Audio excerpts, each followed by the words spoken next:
Assalamualaikum warahmatullahi wabarakatuh. Jadi kami dari kelompok 7 akan mempresentasikan tentang Bhinneka Tunggal Ika. Sebelum itu, perkenalkan, saya Rayani Maulana. Saya Ida Arif. Saya Andrea Putrijaya. Saya Rika Hana. Dimulai dari saya itu tentang rumah adat tradisional. Yang pertama ada Tonai Papua. Rumah adat Papua berbentuk bulat dengan atap jerami tebal dibuat untuk menahan udara dingin di daerah pegunungan. Yang kedua ada rumah Sasak di NTB. Rumah adat suku Sasak dari Lombok, Nusa Tenggara Barat, terbuat dari bahan alami seperti bambu, kayu, dan alang-alang. Lantainya kadang dibuat dari campuran tanah liat. Yang ketiga ada Lamin dari Kalimantan Timur. Rumah panjang adat suku Dayak, bentuknya besar dan memanjang dalam satu karena dihuni banyak keluarga dalam satu rumah. Yang keempat ada Gadang Sumatera Barat. Rumah adat suku Minangkabau. Ciri-cirinya adalah atap kunci menyerupai tabur kerbau. Yang kelima ada rumah Joglo dari Jawa Timur, tentang rumah tradisional Jawa dengan tinggi dan tiang untuk dikenal untuk menahan bangunannya. Selanjutnya yaitu ada Kok kamu dipegangin sih?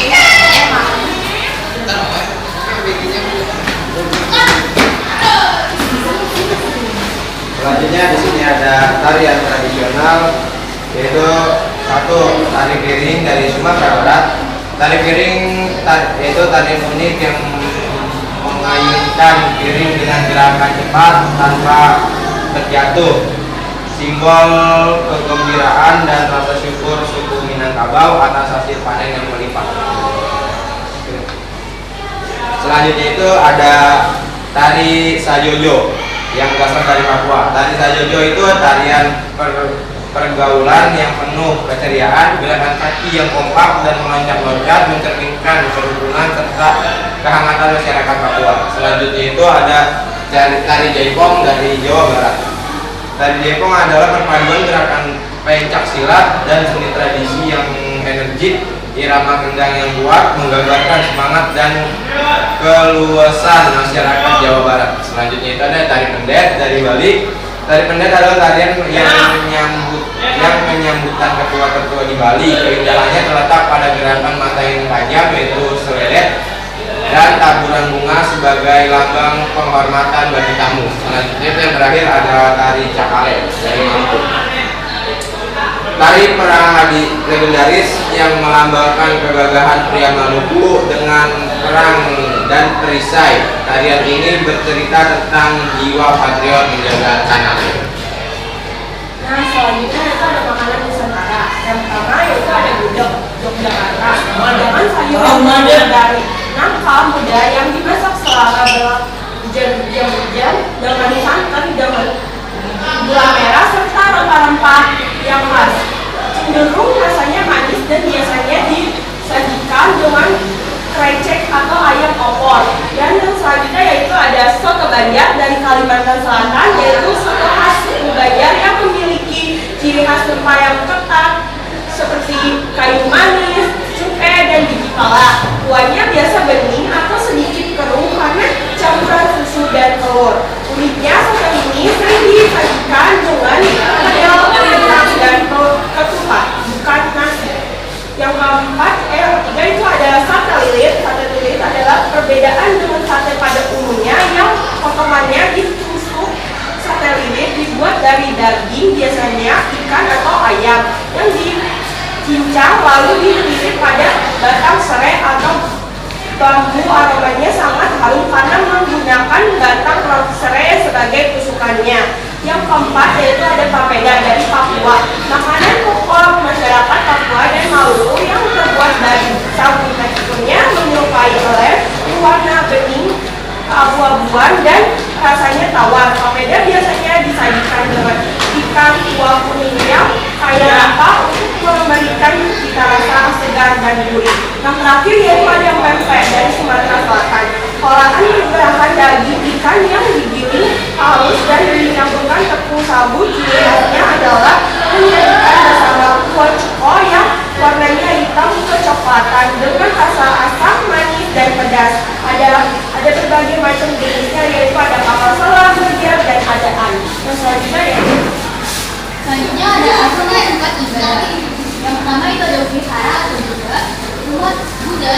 kegiatan ibadahnya dan meditasi di wihara. Fokus utama dari agama ini adalah untuk mencapai kebijaksanaan dan kedamaian batin serta mengajarkan kebudayaan terhadap semua makhluk hidup demi mencapai ketenangan hidup.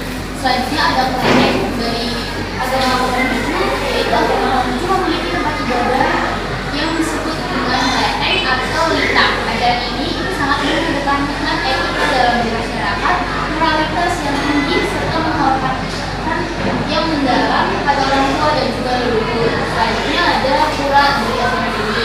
Agama Hindu memiliki hubungan yang sangat erat dengan kebudayaan lokal, terutama di dengan pura sebagai ekosistemnya. Ajaran Hindu itu menekankan pada konsep keharmonisan antara hubungan manusia dengan lingkungan, manusia dengan sesama, dan juga manusia dengan alam. Selanjutnya ada agama Islam, yaitu tempat ibadahnya masjid. Agama Islam memiliki pemeluk terbesar di Indonesia dengan tempat ibadah yang disebut dengan masjid. Nilai utama yang diajarkan adalah persaudaraan dan ketaatan dalam menjalankan ibadah wajib yang menjadi fondasi dalam kehidupan sosial dan masyarakat. Selanjutnya ada Kristen Protestan. Umat Kristen Protestan itu melaksanakan ibadahnya di gereja. Ajaran ini sangat menekankan pada kasih kepada sesama manusia dan kebebasan dalam menjalankan pelayanan serta berperan aktif dalam berbagai kegiatan sosial di hidup. Selanjutnya ada gereja Katolik, yaitu sama halnya dengan Kristen. Umat Katolik juga beribadah di gereja. Agama ini itu memiliki struktur organisasi yang rapi dan tradisi yang khas dengan fokus utama pada pengabdian serta terima kasih.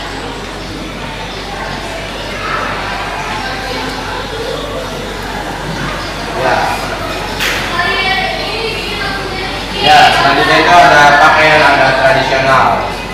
Yang pertama ada pesaan. Desain pesaan adalah pakaian adat pria Madura berupa alasan merah dan garis hitam, celana longgar hitam atau putih, sabuk dan sendal tebal.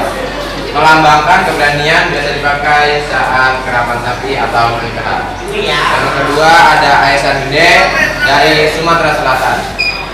Aesan gede adalah pakaian adat pengantin wanita Palembang berupa kebaya beludru, hitam berhias emas, rok songket, dan mahkota besar seperti gunungan, melambangkan kebesaran dan kemuliaan. Selanjutnya yang ketiga ada payas madia dari Bali. Payas madia adalah pakaian adat Bali tingkat menengah untuk upacara keagamaan wanita yang berkebaya dengan kamen dililit kanan dan pria berkemeja putih dengan kamen dililit kiri dan puding di kepala. Selanjutnya itu ada bodo dari Sulawesi Selatan. Bodo adalah pakaian adat wanita Bugis Makassar, berbentuk selingkar, berlengan pendek, terbuat dari kain tipis berwarna cerah yaitu merah, kuning, hijau. Semakin tua pemakaiannya, semakin longgar busananya. Yang keempat ada king baba. Yang terakhir ada king baba. King baba adalah pakaian adat pria suku Dayak dari Kalimantan Barat yang terbuat dari kulit kayu berbentuk rompi tanpa lengan. Ciri khasnya adalah hiasan manik-manik serta aksesoris bulu burung unggang dan mandau, melambangkan keberanian serta kehormatan. Ya. Baik, sekian dari kami. Selebihnya mohon maaf. Wassalamualaikum warahmatullahi wabarakatuh.